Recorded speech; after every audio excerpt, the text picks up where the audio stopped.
Gandreng. Empu Gandreng yang muncul sama sarung keris akhirnya dibunuh dengan ditancapkan ke dada Empu Gandreng. Ia mengamuk keras itu, katanya ia akan membunuh 7 keturunan dari Ken Arok. Ken Arok terus dibunuh dari Anusapati dan Gadis pun ikut terbunuh. Akhirnya diteruskan, yang membunuhnya adalah Anusapati, diteruskan ke Anusapati. Setelah Anusapati tidak lama kemudian muncullah Wijaya yang bertakhta di kerajaan selama 2 abad.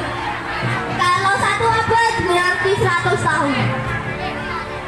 Setelah 2 abad Wisnuwardana kembali untuk membalas dendam Anusapati.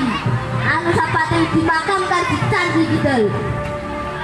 Akhirnya Tojaya berhasil dibunuh, sedangkan Wisnuwardana bertemu dengan 2 kesatria yang bergelar di Kitab Nagarakertagama bergelar Narasingmurti. Narasingmurti memiliki anak yang bernama Kertanegara. Akhirnya dengan damai diberikan kepada tahta kerajaan Kertanegara. Setelah Kertanegara itu membawa ke masa kejayaan atau masa keemasannya. Setelah tidak lama kemudian datanglah Jayakatwang dengan menyusup dari pasukan Kubilai Khan. Akhirnya Kertanegara mati di dalam perang karena tertusuk panah. Menantunya yang bernama